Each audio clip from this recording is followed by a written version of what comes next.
finishing strong today can set these teams up for a better performance in the playoffs. It's the last game of the season, and we're really looking to close it out strong.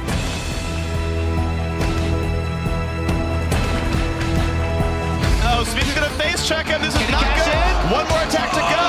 Oh, the flashback. Judy cashes in again. Cloud9 turns and starts to obliterate Team Solomon. So today, if we win our match, we tie our win streak. It'd be awesome if we tie it. Today, it's all about gaining momentum for the playoffs. They could get double lift on this. Tries to turn the fight around, and they bring in the quadra kill for Cop. Put down the authority. The most pressure is going to be on EG and XGG to stay out of the last place. We really have to win. Our match with CG is what the whole season comes down to.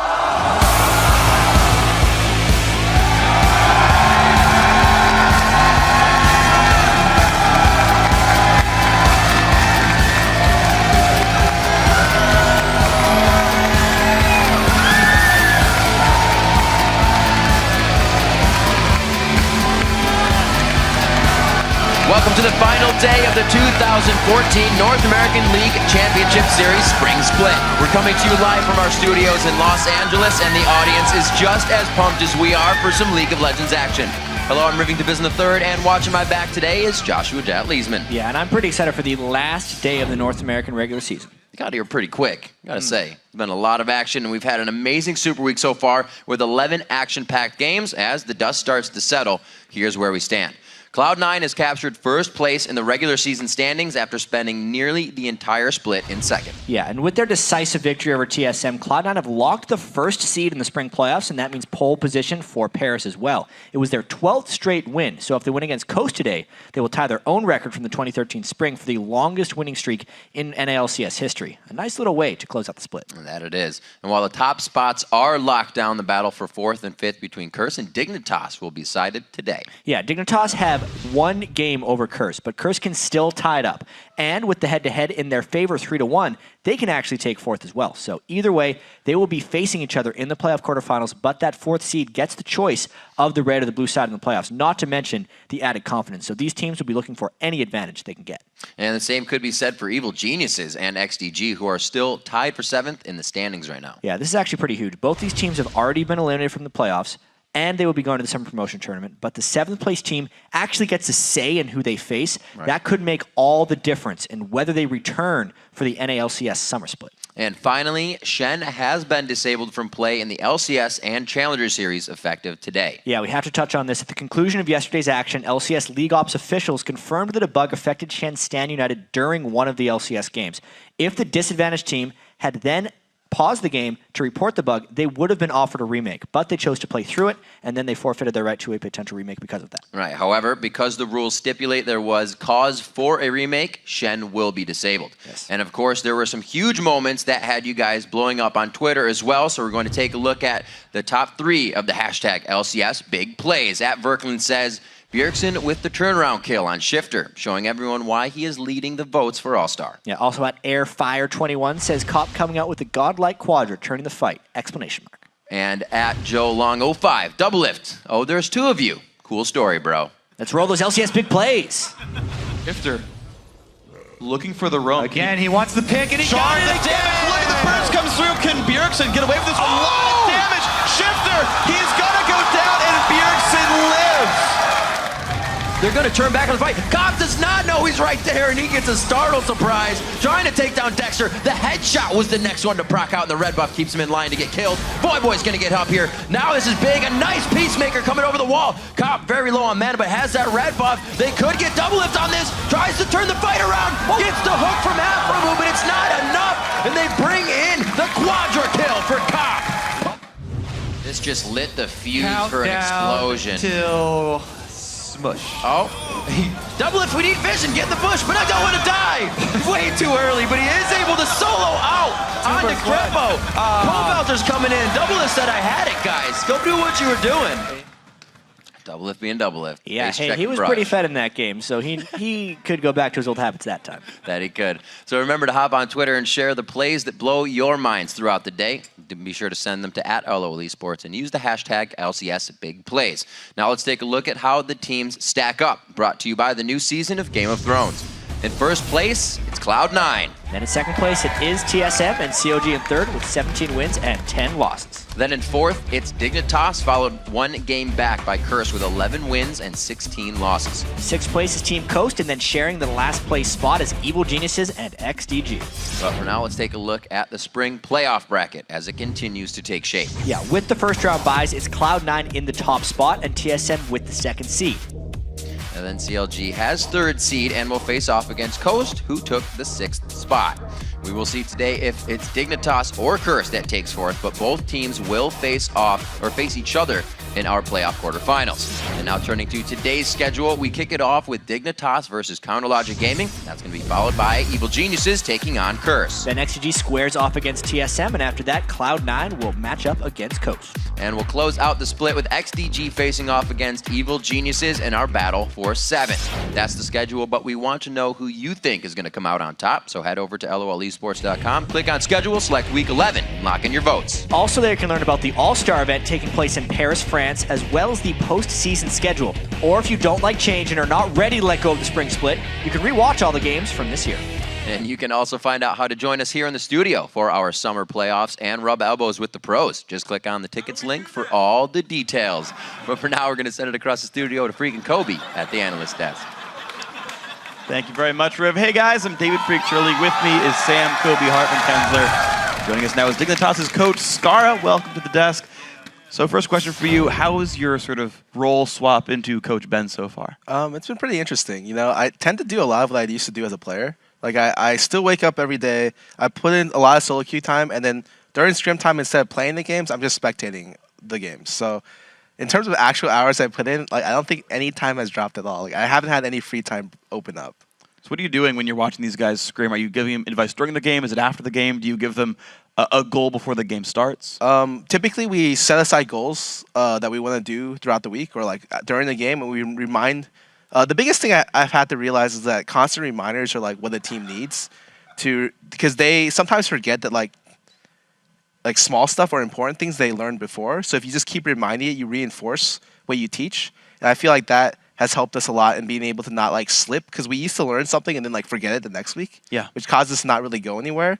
Right now with coaching, I think we're just trying to focus on mid-game rotations right now, and that's helping us a lot in being able to close out games. I think the game versus XCG was really, really good, and then the follow-up game was not so good. But that was at least a learning experience there. Well, all of your players seem to be really happy with your coaching, saying it's helping a lot. I have to ask, how being singled out as a coach now rather than a player, what kept you from doing these types of things as a player? You know, how come you weren't able to give this kind of advice and have this kind of influence with the team as a player, and now as a coach, why is it easier? I think the biggest difference is that when I was as a player, there was a lot of pressure for me individually to perform, and because of that, I spent a lot of my free time concentrating on how to improve myself individually.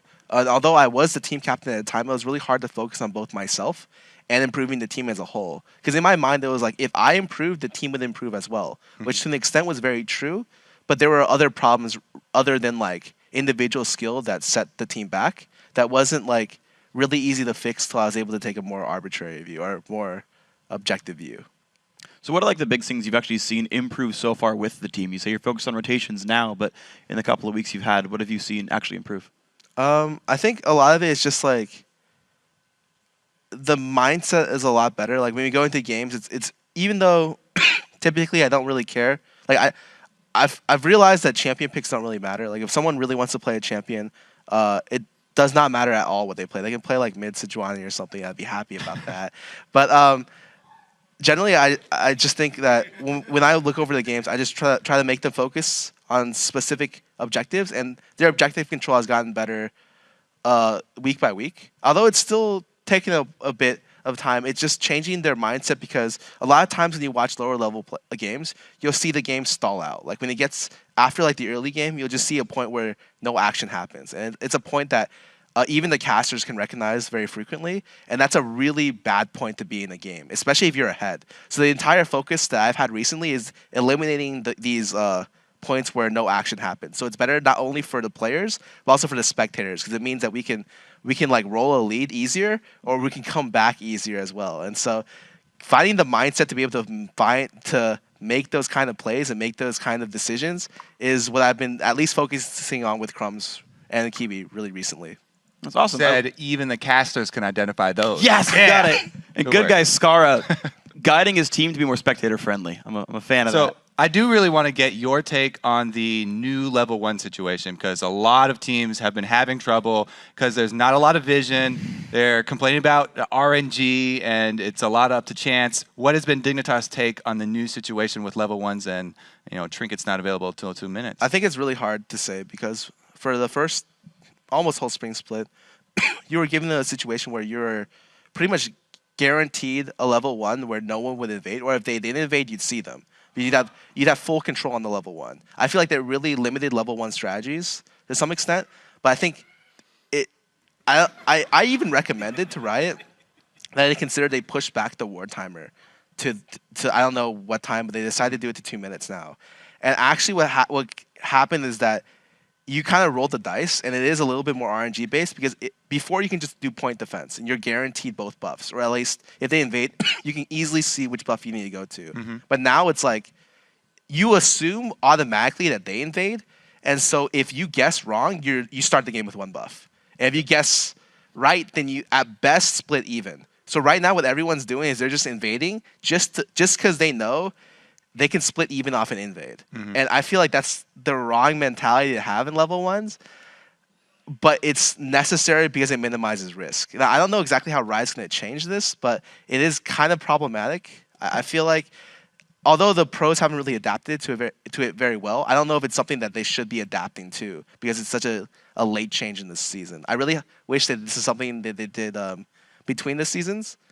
So it's really hard to say because it just happened. And in a couple of weeks that we've been doing this, it's really frustrating to play level 1s right now, because it is kind of a coin flip. And although I don't really think Purple Side has that big of a disadvantage, it's kind of annoying because like if you really won the 2v2, you're like forced into random 1v2s. And rather than I know Riot originally wanted to like do away with 1v2s or just make it not as an appealing option. Yeah. Now it's like an even more appealing option, because when you invade, you're like, as well as it's the factor that TP got buffed, it's just not worth it to stay in the lane to try to 1v3 people. So you see like all kinds of random 4v1s now.